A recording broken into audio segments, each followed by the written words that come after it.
Hello दोस्तों, welcome to my new video. दोस्तों आज की इस वीडियो में हम बात करने वाले हैं अल्सरेटिव कोलाइटिस के बारे में। तो अल्सरेटिव कोलाइटिस की डेफिनेशन, उसकी इटियोलॉजी, उसकी पैथोजेनेसिस, उसके क्लिनिकल फीचर्स, डायग्नोसिस, ट्रीटमेंट आप इस वीडियो में देखने वाले हैं। तो चलिए वीडियो को शुरुआत करते हैं। तो सबसे पहले हम बात करते हैं इंट्रोडक्शन के बारे में। अल्सरेटिव कोलाइटिस होता क्या है? बेसिकली जो ये डिजीज़ होता है वो इंटेस्टाइन से रिलेटेड डिजीज़ होता है। तो हमारा जो लार्ज इंटेस्टाइन होता है उसमें 4 लेयर होते हैं। ओके, तो सबसे इनर लेयर होता है वो होता है म्यूकोजल लेयर, और उसके बाद होता है जो सब म्यूकोजल लेयर, उसके बाद 2 लेयर होते हैं। ओके, तो जो सब म्यूकोजा और म्यूकोजल लेयर होते हैं उसमें क्या होता है, इन्फ्लेमेशन प्रोड्यूस करता है। तो इसे हम कहते हैं अल्सरेटिव कोलाइटिस। ओके, तो सबसे पहले हम बात करते हैं, it is inflammatory disease. Okay, it is inflammatory disease in which mucosa और सब mucosa of large intestine. Okay, तो जो अल्सरेटिव कोलाइटिस होता है वो आईबीडी के अंडर में आता है। तो आईबीडी क्या होता है उसके बारे में हम बात करते हैं। तो आईबीडी यानी कि इन्फ्लेमेटरी बाउल डिजीज़। ओके, तो उसकी डेफिनेशन हम देखते हैं। इम्यून मीडिएटेड क्रोनिक डिजीज़ होता है। क्या होता है?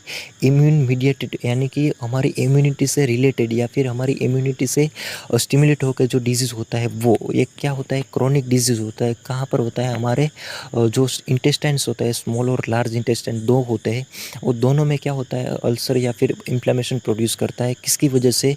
हमारी इम्यूनिटी की वजह से। तो इसका ये हो गया हमारा इन्फ्लेमेटरी बाउल डिजीज़। हमारी इम्यूनिटी की वजह से हमारे इंटेस्टाइन में इन्फ्लेमेशन या फिर अल्सर प्रोड्यूस होता है, तो उस कंडीशन को या फिर उस डिजीज़ को हम कहेंगे इन्फ्लेमेटरी बाउल डिजीज़। ओके, तो इन्फ्लेमेटरी बाउल डिजीज़ में 2 डिजीज़ में डिवाइडेड होता है। एक हो गया हमारा अल्सरेटिव कोलाइटिस और दूसरा हो गया हमारा क्रोन्स डिजीज़। जो अल्सरेटिव कोलाइटिस जो है वो हम इस वीडियो में देखने वाले हैं, और जो क्रोन्स डिजीज़ होता है उसके बारे में हम ब्रीफली बात करें, उसे हम इलियाटिस कहते हैं। बेसिकली जो क्रोन्स डिजीज़ होता है वो स्मॉल इंटेस्टाइन में अल्सर प्रोड्यूस करता है, और जो अल्सरेटिव कोलाइटिस होता है वो हमारे लार्ज इंटेस्टाइन में अल्सर या फिर इन्फ्लेमेशन प्रोड्यूस करता है। तो ये था डिफरेंस क्रोन्स डिजीज़ और अल्सरेटिव कोलाइटिस के बारे में। तो दोस्तों अब हम बात करते हैं अल्सरेटिव कोलाइटिस के बारे में। तो अल्सरेटिव कोलाइटिस के हमने आगे डेफिनेशन देख ली कि यानी कि क्या होता है, एक ulcerative colitis is inflammatory bowel disease in which क्या होता है, लॉन्ग लास्टिंग होता है, लंबे देर तक रहता है, इन्फ्लेमेशन होता है और अल्सर प्रोड्यूस होता है। कहाँ पर? हमारे लाइनिंग ऑफ लार्ज इंटेस्टाइन। जो लार्ज इंटेस्टाइन होती है उसकी लाइनिंग जो होती है यानी कि म्यूकोजल लेयर और सब म्यूकोजल लेयर होता है, उसमें क्या होता है, इरिटेशन या फिर अल्सर या फिर इन्फ्लेमेशन प्रोड्यूस होता है। तो उस कंडीशन को हम कहेंगे अल्सरेटिव कोलाइटिस। यहाँ पर आप फिगर में देख सकते हैं कि ये हमारा हो गया असेंडिंग कोलन या फिर यहाँ पर हो गया ट्रांसवर्स कोलन या फिर हो गया डिसेंडिंग कोलन, यहाँ पर सिग्मोइड कोलन और यहाँ पर रेक्टम हो गया। तो ये जो पूरा पार्ट होता है यहाँ पर क्या होता है, जो स्मॉल इंटेस्टाइन होता है वो यहाँ पर ख़त्म होता है, यहाँ पर लार्ज इंटेस्टाइन शुरू होता है, और लार्ज इंटेस्टाइन की जो एपिथेलियल लाइनिंग होती है वहाँ पर क्या होता है, इन्फ्लेमेशन प्रोड्यूस होता है। मैंने यहाँ पर इन्फ्लेमेशन बता दिया है, और इन्फ्लेमेशन प्रोड्यूस होता है तो उस कंडीशन को हम कहेंगे अल्सरेटिव कोलाइटिस। तो दोस्तों अब हम बात करते हैं अल्सरेटिव कोलाइटिस के इटियोलॉजी यानी कि कोजिस के बारे में हम बात करते हैं। तो अल्सरेटिव कोलाइटिस के मेन 3 रीज़न होते हैं, मेन 3 कोजिस होते हैं। उसमें सबसे पहला होता है जेनेटिक फैक्टर, दूसरा होता है एनवायरमेंटल फैक्टर और तीसरा होता है होस्ट फैक्टर। तो दोस्तों तीनों के बारे में हम डीपली बात करते हैं। तो सबसे पहला हो गया genetic factor. Genetic factor 2 type में डिवाइडेड होता है। एक होता है हमारे फैमिली हिस्ट्री, यानी कि अगर हमारे माता पिता या फिर माता पिता में है हम अल्सरेटिव कोलाइटिस की बीमारी है, वो उसमें ज़्यादा से ज़्यादा अल्सरेटिव कोलाइटिस पाया जाता है, तो हमारे माता या पिता में से जो अल्सरेटिव कोलाइटिस आने का चांसेस हमें बहुत ज़्यादा बढ़ जाता है।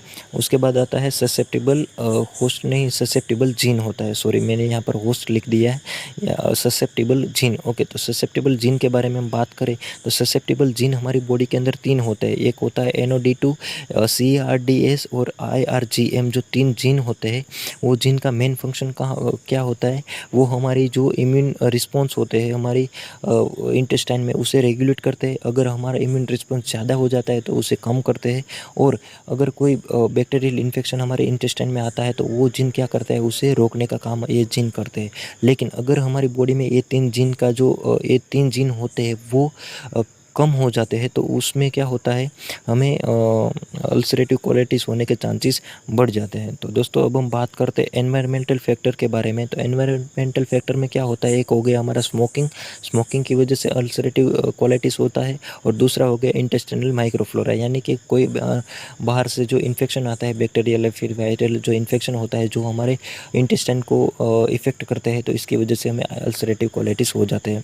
तो इसके बाद हम बात करते हैं होस्ट फैक्टर के बारे में बात करते हैं। तो होस्ट फैक्टर में क्या होता है, अगर हमारे जो इंटेस्टाइन होते हैं उसकी एपिथेलियल जो लाइनिंग होती है उसमें डिफेक्ट हो जाती है, या फिर वो डिफेक्ट आ जाती है, तो इसकी वजह से हमें अल्सरेटिव कोलाइटिस हो जाता है। और इसके बाद क्या होता है, अगर इंटेस्टाइन में एबनॉर्मलिटी है तो इसकी वजह से भी हमें अल्सरेटिव कोलाइटिस होने के चांसेस बढ़ जाते हैं। तो इसके बाद आता है इसके बाद आता है साइकोलॉजिकल। तो देखिए, अगर हम साइकोलॉजिकल यानी कि हमारा जो बिहेवियर होता है वो हाइपर सेंसिटिव होता है, या फिर हम ज़्यादा से ज़्यादा एंजाइटी में रहते हैं, तो इसकी वजह से हमें अल्सर प्रोड्यूस होता है। वो कैसे होती है, अगर हम ज़्यादा एंजाइटी में रहते हैं या फिर टेंशन में रहते हैं, तो क्या होता है, हमारी जो ब्रेन में से जो वेगस नर्व होती है वो वेगस नर्व क्या करते हैं, हाइपर स्टिमुलेट हो जाते हैं, और हाइपर स्टिमुलेट होने की वजह से क्या होता है, स्टमक में HCl का जो प्रोडक्शन होता है वो ज़्यादा से ज़्यादा हो जाता है। तो इसकी वजह से हमारा जो इंटेस्टाइन और स्टमक में क्या होता है, अल्सर प्रोड्यूस होता है।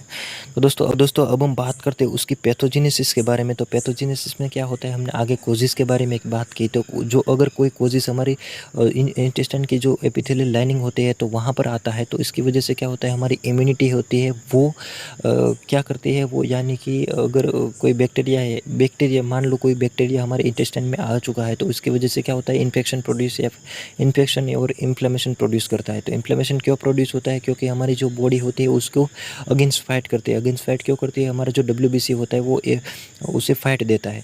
लेकिन अगर WBC के साथ साथ हमारी जो इम्यूनिटी होती है वो स्टिमुलेट होती है, और क्या करते हैं, T हेल्पर सेल जो होती है वो उसका सिक्रीशन करती है। लेकिन जो बाहर से आया हुआ एंटीजन होता है उसकी जो स्ट्रक्चर होता है, और हमारा जो T हेल्पर सेल यानी कि जो WBC जो होता है उसका जो स्ट्रक्चर होता है वो सेम होता है। तो इसकी वजह से क्या करता है, जो हमारा T हेल्पर सेल जो होता है, यानी कि हमारी जो इम्यूनिटी प्रोड्यूस हो रही होती है, वो क्या करती है, हमारे ही सेल पर अटैक करती है। तो इसकी वजह से क्या होता है, हमारे सेल डिस्ट्रक्ट हो जाते हैं। तो हमारे ही सेल्स डिस्ट्रक्ट होने की वजह से क्या होता है, हमारी इंटेस्टाइन में अल्सर प्रोड्यूस होता है या फिर इन्फ्लेमेशन प्रोड्यूस होता है। तो दोस्तों यहाँ पर हम बात करते हैं कुछ अल्सरेटिव कोलाइटिस के टाइप्स के बारे में। तो अल्सरेटिव कोलाइटिस जो होता है वो पांच टाइप्स में डिवाइडेड होता है। तो सबसे पहले हो गया हमारा प्रोक्टाइटिस यानी कि अगर इन्फ्लेमेशन हमारे रेक्टम में हुआ है तो उसे हम कहेंगे प्रोक्टाइटिस। इसके बाद आता है हमारे, अगर इन्फ्लेमेशन रेक्टम और सिग्मोइड कोलन में प्रोड्यूस हो चुका है तो इसको हम कहेंगे प्रोक्टोसिग्मोइडाइटिस। ओके, इसके बाद अगर सिग्मोइड कोलन से अगर डिसेंडिंग कोलन तक स्प्रेड हो चुका है तो उस कंडीशन को हम कहेंगे लेफ्ट साइडेड डिस्टल कोलाइटिस का हम कहेंगे। इसके बाद जो डिसेंडिंग कोलन होता है इसके स्प्रेड होके कहाँ पर जाता है, ट्रांसवर्स कोलन में जाता है, तो उस टाइप्स को हम कहेंगे एक्सटेंसिव कोलाइटिस हम कहेंगे। इसके बाद अगर पूरा का पूरा जो लार्ज इंटेस्टाइन है इसमें इन्फ्लेमेशन आ जाता है तो उसको हम कहेंगे पेंकोलाइटिस। तो दोस्तों ये थे 5 टाइप अल्सरेटिव कोलाइटिस के। तो अब हम बात करते हैं क्लिनिकल फीचर यानी कि साइन एंड सिम्टम्स क्या क्या होते हैं अल्सरेटिव कोलाइटिस के, उसके बारे में हम बात करते हैं। तो सबसे पहले क्या होता है, जो ये डिजीज़ होता है वो हमारे लार्ज इंटेस्टाइन में डिफ़िकल्टी प्रोड्यूस करता है, यहाँ पर इन्फ्लेमेशन प्रोड्यूस करता है। तो इसकी वजह से क्या कौन कौन से सिम्टम्स देखने को मिलते हैं। तो सबसे पहले हो गया डायरिया, क्योंकि जो हमारा जो फूड होता है वो एब्जॉर्ब होने का काम मेनली हमारा इंटेस्टाइन करता है, लेकिन यहाँ पर क्या होता है, हमारा इंटेस्टाइन ही डिस्टर्ब हो चुका है, तो इसकी वजह से प्रॉपर तरीके से एब्जॉर्ब नहीं कर पाएगा, तो इसकी वजह से डायरिया होगा। और डायरिया में क्या होगा, ब्लीडिंग हमें देखने को मिलेगी, क्योंकि यहाँ पर क्या होता है, अल्सर फॉर्म हो रहा है। इसके बाद एब्डोमिनल पेन देखने को मिलेगा, क्योंकि हमारे अंदर अल्सर प्रोड्यूस हो रहा है या फिर डिफ़िकल्टी है हमारे इंटेस्टाइन के अंदर, तो इसकी वजह से पेन देखने को मिलेगा। इसके साथ साथ एसेसरी सिम्टम्स कौन कौन से होंगे, नोजिया हो गया, वोमिटिंग हो गया, फीवर हो गया, क्योंकि बैक्टीरियल इन्फेक्शन लग चुका है, ऐसे नॉर्मल सिम्टम्स देखने को मिलेंगे। तो अब हम बात करते हैं ऐसी साइंस के बारे में जिसकी वजह से हमें कैसे पता चलेगा कि इस पेशेंट में अल्सरेटिव कोलाइटिस का ही पेशेंट है। तो सबसे पहले हम देखने को मिलेंगे हमारे कोलन में टेंडरनेस देखने को मिलेगी। इसके बाद आगे हमारे प्रोक्टाइटिस है, अगर रेक्टम है जो वहाँ पर इन्फ्लामेशन प्रोड्यूस हो रहा है अल्सरेटिव कोलाइटिस की वजह से, तो इसमें क्या होता है, रेक्टल ब्लीडिंग हमें देखने को मिलेगी और एनल कैनल में टेंडरनेस देखने को मिलेगी। ओके, तो अब हम बात करते हैं हम डायग्नोसिस कैसे करेंगे अल्सरेटिव कोलाइटिस का, इसके बारे में मतलब यानी कि हम उसका डायग्नोसिस देखते हैं। तो डायग्नोसिस में हम सबसे पहले ब्लड एग्जामिनेशन करवाएंगे। ब्लड एग्जामिनेशन में क्या हमें देखने को मिलेगा, उसमें हमारा जो एचबी होता है वो डाउन देखने को मिलेगा क्योंकि ज़्यादा से ज़्यादा ब्लड लॉस हो रहा है। और इसके साथ डब्ल्यूबीसी इंक्रीज देखने को मिलेगा क्योंकि यहाँ पर क्या होता है, इंटेस्टाइन के अंदर बैक्टीरियल इन्फेक्शन लग चुका होता है, तो इसकी वजह से डब्ल्यूबीसी इंक्रीज हो जाएगा और इसके साथ साथ ईएसआर भी इंक्रीज देखने को मिलेगा।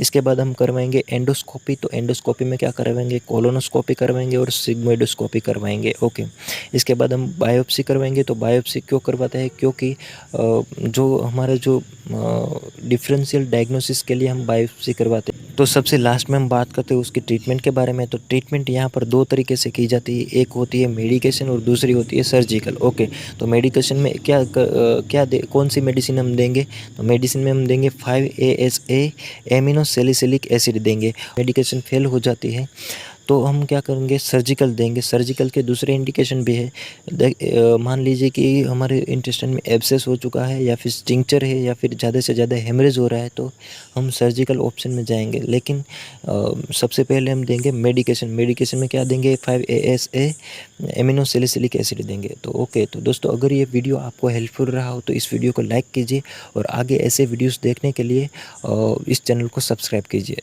Thank you.